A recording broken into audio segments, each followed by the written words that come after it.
বন্ধুরা, কালকে তোমাদের বলেইছিলাম লাইভে এসে যে তোমাদের দেখাবো। এখন কিন্তু দুজনের মধ্যে মিলমিশ হয়ে গেছে। তো এই দেখো, একজন আমার কোলের কাছে বসে হাড় খাচ্ছে, আর একজন ওইখানে বসে হাড় খাচ্ছে। আসলে রকি তো একা থাকতে পারে না।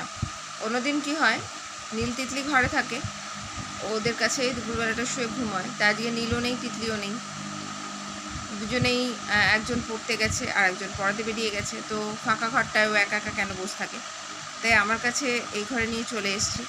দেখো, ও মাটিতে বসে ওর হাড় চিবাচ্ছে, আর ইনি এখানে এনার হাড় চিবাচ্ছেন।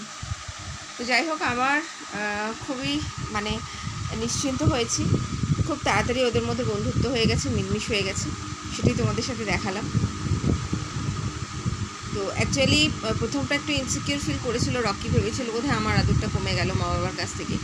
তারপরে যখন দেখলো যে রাতে শোয়ার সময় আমি সেই মায়ের কোলটাই পাচ্ছি, তখন দেখে আস্তে আস্তে ও কিন্তু ধানিকে মেনে নিয়েছে। এখন দুজনে খেলাও করে। রকি একটু শান্ত হয়ে গেছে, ও বড় দাদা হিসেবে খুব শান্ত। ধানি ওকে খুব জ্বালায়, কখনো ওর মুখ চেটে যায়, কখনো ওর কান কামড়ে দেয়, কখনো ওর পায়ের গাঁট কামড়ে দেয়, কখনো ওর পায়ের ফাঁক ফোঁক দিয়ে ওর পেটের তলায় গিয়ে দাঁড়িয়ে থাকে, কখনো দুহাত করে ওকে ওর গলা জড়িয়ে ধরতে যায়। আসলে ধানির নখগুলো কয়েকটা নখ একটু বড়, রকির লাগে, কিন্তু রকি ওকে কখনো কিছু বলে না। প্রথম দিন যেভাবে অ্যাগ্রেসিভ হয়ে গেছিলো, ওকে মানতেই পারছিল না, তাতে হয়তো ভেবেছিলাম যে বোধহয় ওদের মধ্যে মিলমিশ আর হবেই না, কিন্তু দেখলাম যে না, ওদের মধ্যে মিলমিশ হয়ে গেছে। দেখো দুজনে কেমন দুজনেই নিজের আপন মনে নিজেদের হাড় চিপিয়ে চলেছে। তো চলো, এটাই তোমাদের সাথে দেখানোর ছিল, শেয়ার করার ছিল। কেমন আছো সবাই? নিশ্চয়ই ভালো আছো।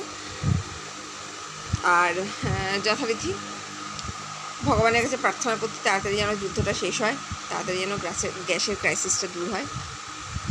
কারণ আমাদের গৃহিণীদের তো সকাল থেকে রাত্রির অবধি ওটাই চিন্তা, যে সকালবেলা চোখ খোলার পরেই প্রথম চিন্তা হয় কি রান্না করব।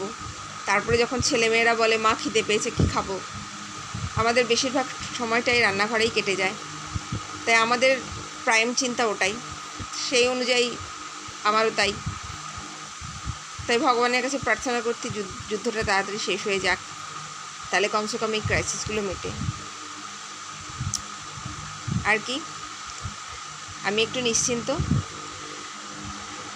এদের দুজনের মিলমিশ হয়ে গেছে, কমসে কম এক জায়গায় দুজনকে রাখতে পারছি। তো চলো টাটা, আজকের মতোই। আবার আসবো নতুন কোনো ভিডিও নিয়ে।